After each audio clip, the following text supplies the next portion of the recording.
नमस्कार दर्शकबिन, स्वागत अछि अपन विशेष में।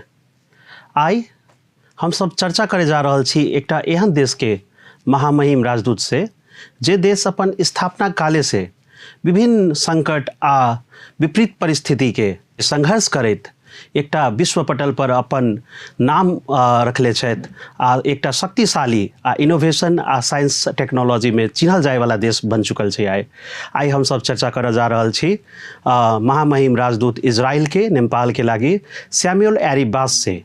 Welcome sir, welcome to the show. Namaste. Shalom. Shalom, shalom, sir.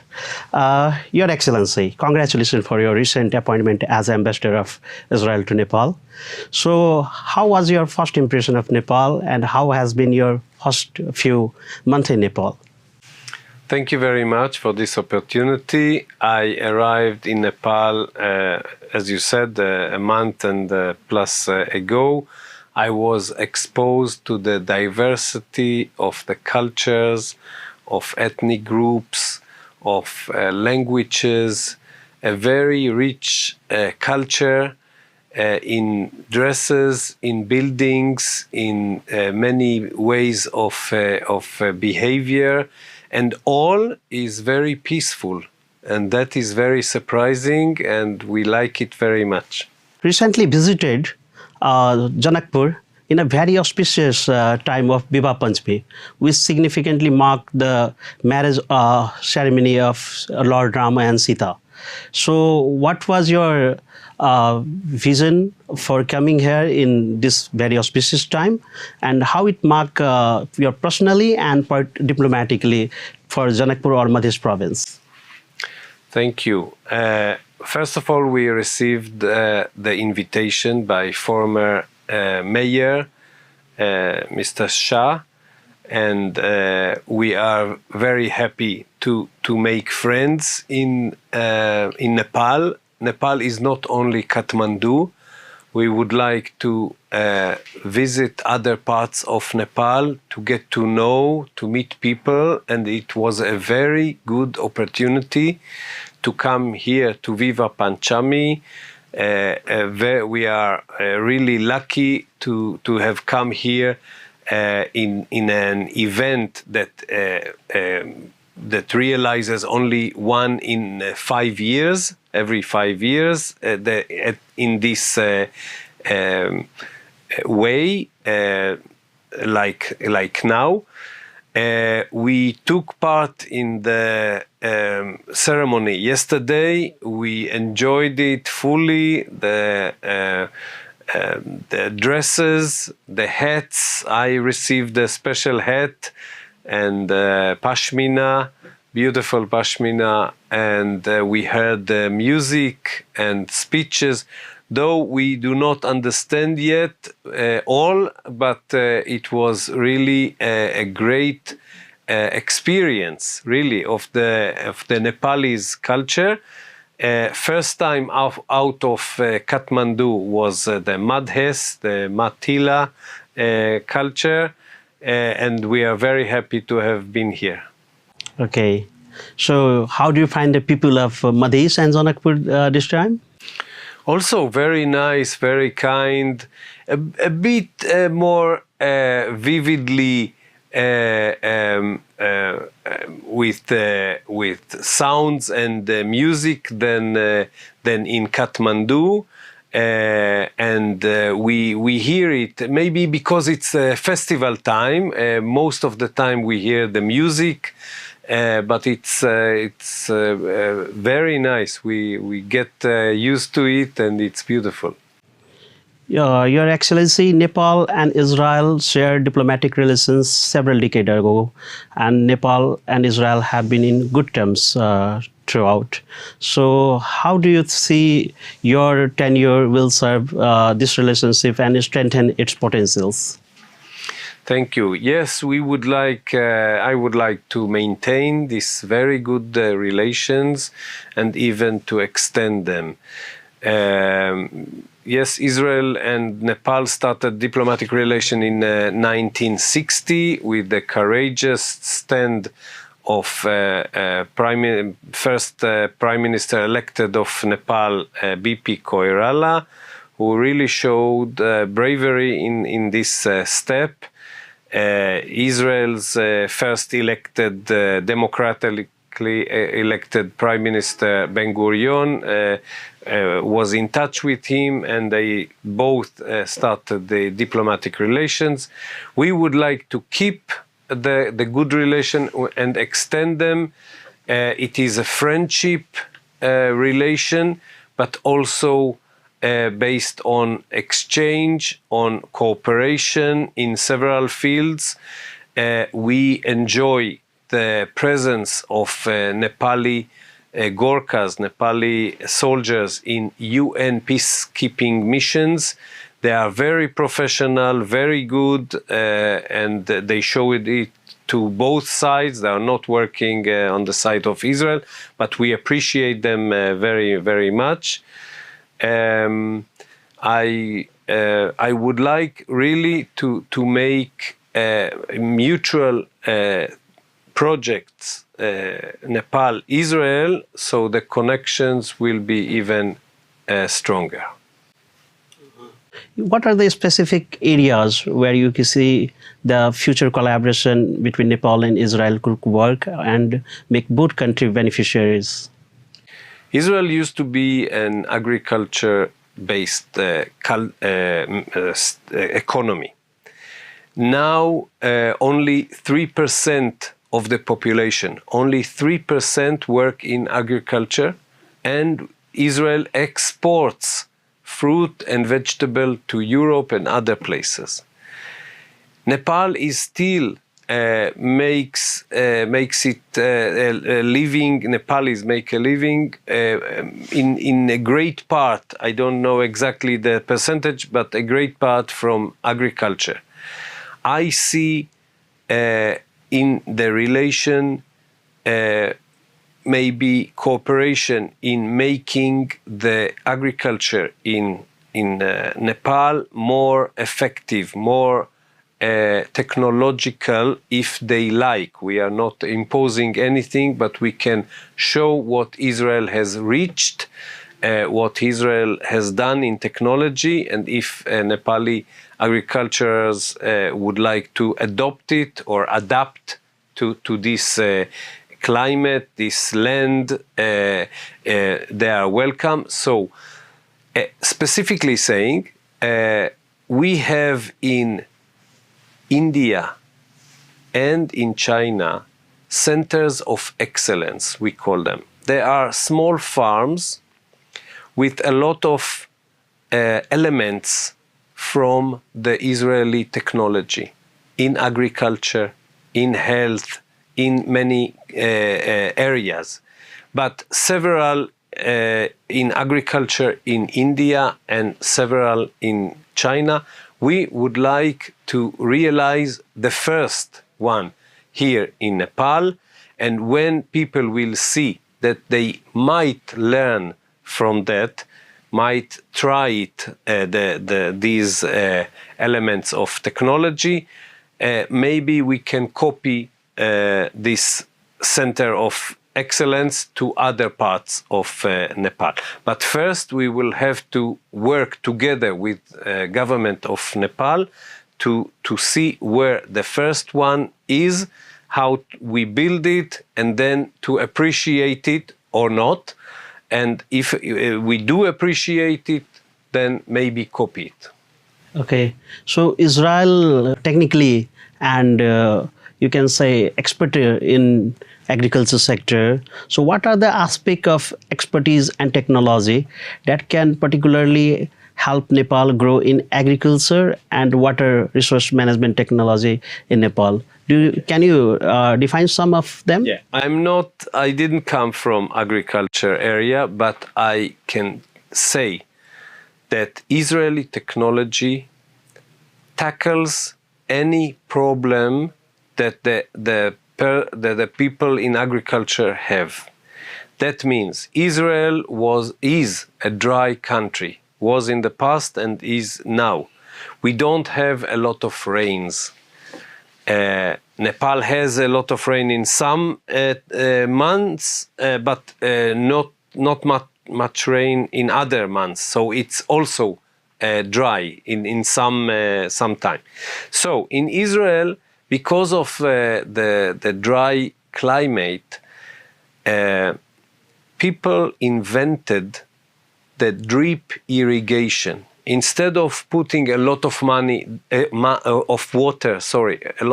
that we don't have, we give to the plants exact quantity of water that the plant needs. Each plant needs other quantity, and that is research and technology.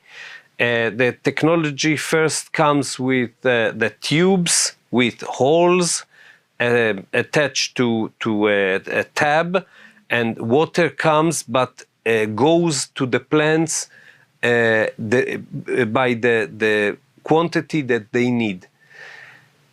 We have many aspects of this technology. We have sensors to several plants in a field that the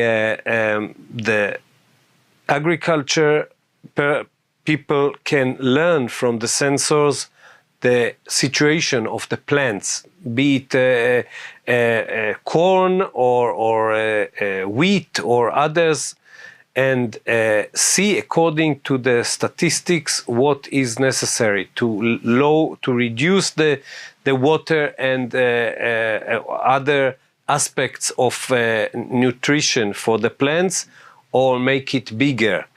So in this way you can double, triple, quadruple the crop on the same place and with very small investment. This is one aspect. We have also drones that go above fields and with their photos they understand where it is dry, where it is too much water, that the too much water will spoil the plant, not enough water will spoil the plant. So the technology helps agriculture, and we have to show that to the people here, and they can adopt. We are not forcing anything, we are just presenting our technology. This is my vision in agriculture. We would like to send students to courses in Israel. The embassy sends information to organizations which are interested. Sometimes, not this year, but sometimes we send from Israel experts to advise, to learn the place, to advise if there is people who want to hear them. We would like also to restart the program Learn and Earn. So young farmers, young people in agriculture who study in university can also for 1 year go to work in farms in Israel, see how the Israeli farmers really use the technology, work and earn for their work, but also learn, return to Nepal, finish their academic program and start businesses here and teaching other Nepalis. This is Learn and Earn academically. We have another program that we would like to promote that not academically, that people who started agriculture here and want to learn will come to Israel on a special visa, work visa for several years, will again work, not academically, but work, earn, and then return to Nepal to show to work with the technology they worked in Israel, to teach others, and thus make the economy of Nepal grow and be better. Very good. The technology you talk about, dripping and drone, sound very efficient, but at the same time it sound expensive as well. So, do you have any program running or any prototype running in Nepal of that same as supported by Israel's, or do you have any program in future? I am very new here. I don't know everything. I heard that several Nepalis who have returned are very successful. I have up to now only one example that I haven't seen nor talked to the person. There is a person named Purba, I think Ang Purba, who worked in Israel for 7 years in several fields. He came back to Nepal. He tried with one aspect and did not succeed very much. And then he turned to milk cows. And he established a farm with cows. And now he has a lot of cows. I don't know exactly, but a lot of cows. He's very successful. And all the milk that the cows produce is sold immediately. So this is a very good example, learning from the Israeli technology. Yes, the technology might be costly, but then with the doubling, tripling the crop, you return it and can be well off.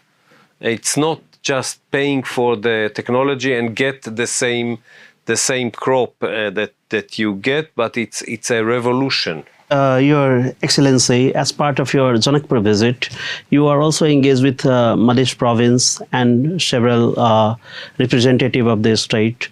So, how do you find Madhya province or the potential of collaboration between Israel and this part of the country, the province of Madhya?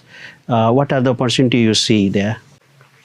Well, Madhya is one important part of Nepal. It produces a lot of agricultural crops. It has a special climate. It reminds much of Israel, so maybe it's more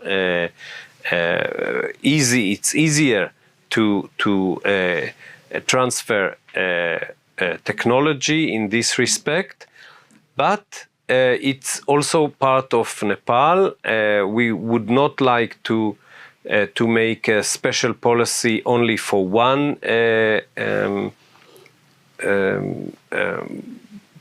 place, one area in Nepal. We are open to cooperation with all Nepalis, but here I see easier adoption of Israeli technology, though other places should be also researched. Maybe the adoption will be the same. I see here a lot of farms, a lot of agriculture, in many kinds of agriculture, and I would like some Israeli experts and or businessmen to come here to advise a bit, so there will be even better crops in quality and in quantity. Okay, so what are the long-term vision that you see between Nepal and Israel collaboration in the scenario of global challenges like economic instability, global warming, and many other challenges that world is facing? What is the long-term target or vision that you have set for relationship between Nepal and Israel? I don't have solutions for the international warming or climate, but you are right. Food is not abundant in our world, and Israel is working on many inventions to make from the same piece of land with few ingredients, less investment, much more crop, much more output. In this way, we can feed the world, and we are ready to share the technology with Nepal, with Nepali young people who come to Israel or others in Nepal, so they also learn how to produce more, so there is no hunger in Nepal or other places. Okay, as you begin your tenure as ambassador of Israel to Nepal, what is the message you would like to give to this province, this part of the country, to ensure the collaboration of Israel's for their development or their prosperity or maybe technological advancement? What is the message you would like to give to Madhya province? Well, first of all, I would like to mention a person from this province who was in Israel in a program, in an academic program, and was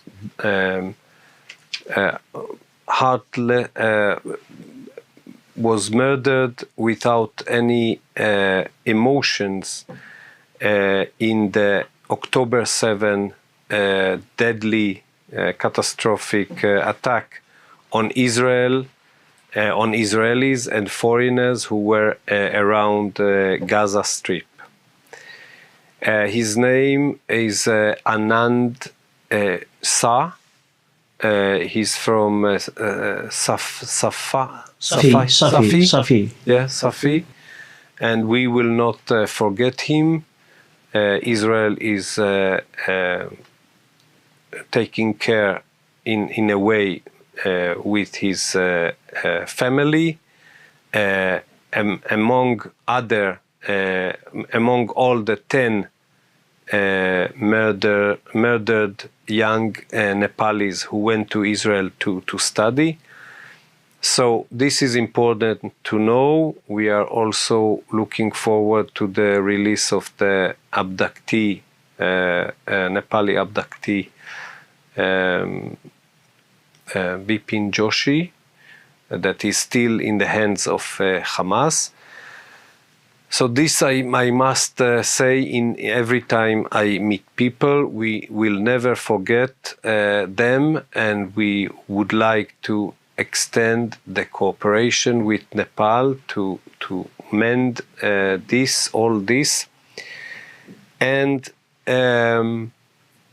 we would like the cooperation of the government of Israel would like cooperation of the government of Nepal in finding ways of doing things together in Madhes and in other provinces to extend the good relations and friendship between the countries. Your Excellency, finally, one on your very personal note. What inspired you to take up the role of ambassador to Nepal, and how you vision to serve this post and further take this as an opportunity to the legacy? Right. My wife and myself always wanted to arrive here. There are many Israeli youngsters after their military service go to visit places in the world. Half of them to Asia, including Nepal, and half of them to Latin America to see the nice views and culture there. We were always interested in Asia and specifically in Nepal. I wanted in the past to be ambassador here after few posts in my ministry in Israel and outside Israel. And finally, we reached our goal to come here and to represent the people and government of Israel and to try to extend even more the good relation that we have. So, coming down to conclusion of this interview, anything else would you like to say or message to the people of Nepal as for your vision or message to your impression of Nepal? I would like more Nepalis to get to know Israel, to have opportunities in Israel. So in the end, Israel will be known here, and technology of Israel will be more here to help the economy and the society in Nepal. Okay. Thank you, Your Excellency, for your precious time. And it was great talking with you. Thank you. Thank you very much. दर्शकबिन अखन हम सब बात कैली Israel के ambassador Nepal के लेल उनका से बात कऽ हम सब बुझे के प्रयास कैली कि मधेश आ नेपाल के लागी इजराइल के की विचार सब छै या की योजना सब छै। अब एहि साथ आइ के लेल हमरा सबके विदा दिअ। धन्यवाद।